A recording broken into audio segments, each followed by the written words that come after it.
bakulu ensonga nesookera ddala nganze kuwange nganze genda abayimbi ennaku zino tebawabulikika oyinza okubawabula ddala lyogamaliba lyogamboga kambaveeko ekisookera ddala kukuyiya ebigambo byoyiya ng'ogenda kuyimba n'omanya nti nyimba seeyimbira nyimba nga nyimbira abaliwo n'abaliddawo ensonga solaba nisobola okuba oluyimba kati mulimba lwange olwadde nasookerako baluyita abateesi ba robo ekangikoona ngitegemu abatungulu era mwenalwadda kimu kasube kaseere olwo nalufulumya 9 nakati bwe mbanyimbe nga siyimbye basiruyimbye bagamba mbabbi naye bali emyaka emeka okuva mu 9 paka kati kitegeeza ti mwalimu meseji ategereseeyo nali mwana muto naye ebigambo byenjiya nga mbyegendereza okumanya nti bijja kubeerawo paka ekirala febwetali okuyimba kuno okusiga netwamukuyita kufokasinga tetwafokasinga nnyo ku ssente kubanga abamu okusiga kyali kitone kyaffe naye abasinga obuli kati abajja ennaku zino ajja kupomona agamba kumenya kaji zijja kusamba kaji mpewo ntewo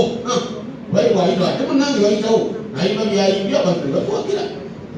ebimba ebintu ebyamagezi abantu ne batalinyayo obusirika noganda owabakalesi kale kankomaawo ebibala sijja kumalayo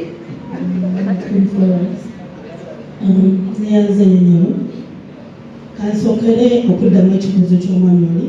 yakibuzisa nze nekyetikayo saasoma nnyo naye ebigambo ebimunyinza okubeeraawo oba sibitegeera nsooka okudda ku kyabapromota kyenandisuubidde promota oba nze nkitegeera bulala ye muntu ajja omuntu oba kuziro nabamupromotinga namutuusa wanyokola ki euganda tetulina abapromota euganda tulina abakozi ba ssente ne bwolikola oluyimba olulungi butya akulinda n'oluteeka mu ssente zo neweetunga ye najjamba promotinga naye nga bonoyamuki ssente so bapromota tetubalina pozi patrick kotaliza kino ekintu woona okola ekintu bapromota tebalina okola ki okukola naye bapromota uganda tetulina uganda tulina banoonyi baki basente nkikuzeemu ekyomwami ono kyagambye lwaki abayimbi bayimba oluyimba nebikubako mangu abaana lunaku zino tebalina mpisa sookera ddala fe tuli bafirika tulina okugenda n'empisa yaffe yaki ey'ekifirika naye abaana bakati bamanyi okunama okuwomula ekola ki kwekuyimba era yiwakiri muntu akolayo ekikunama oba ekijjamu essaati oba ajjamu olukiteteeyo oba alaga empale bamwogereko okwo si kuyimba okitegeera kyova laba abantu ennaku zino balina ennyonta munansonyiwa abayimbi baffe abato mbaagala nnyo naye obuzibu buva ku ekyo kyova nti omwana akululuyimba lumu nelumala ewiki 2 nelikola ki ate ekirala abayimbi b'ennaku zino era beerwanyisa ye enyini n'abeera opposition we oba okitegeera noyiyo olimba ku mande nelifuluma ku lwokusatu kulongaaga noyiyo olala nelifuluma ku sande okitegeera wenyini neweerwanyisa olimba tona kubeera katale kuyingira mu bantu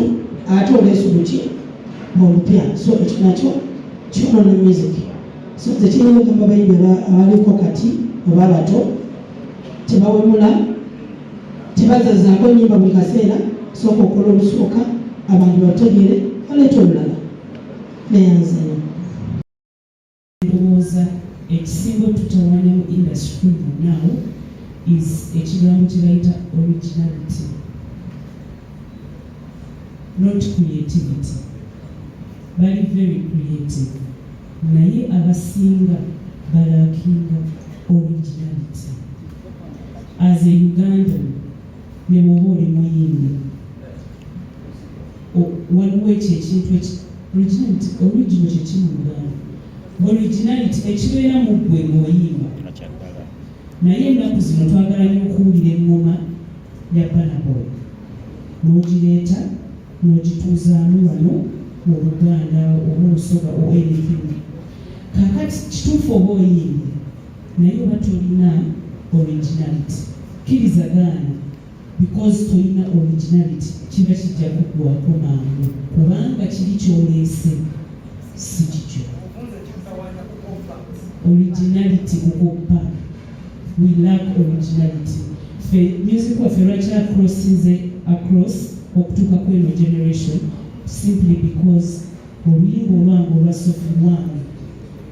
tosobola kuwulira any aspect of Queen Florence or Cute Kaye or Phoebe or any other person. Tosobola era bwe lutandika ng'omanyi omanya nti Yusufu naye kati oluyimba lusobola okutandika nogababoy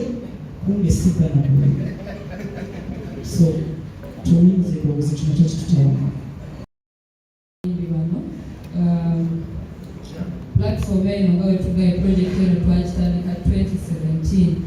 twalabawo nti waliwo gap nga bwe bagambye nti bapromoters abasinga ng'olaba bapromotinga music aliko kati naye ng'abayimbi bano baalina message mu music waabwe. Njagala okutegeeza nti okuva mu 2017 buli muyimbi gwe twali tuhostinze ku sheeyo tasigala kyekimu. Tubaleeta eventually after the show gedolaba bazzeemu bafunye gigs balinga ekita abantu bakubira babaza wano, meaning their talents and music is not dead but they are revived. Abamu batuuka nga engeri ebintu gye biddukamu ennaku zino kati babola promota amutuukire naye ng'ayagala mufunamu ate ye ng'alina ekitone kyo, so they tend to labor. Naye for okuba nti tulina organization ne order netubatuukirira era olaba nga bakkiriza okukola ki okujja okuyimba.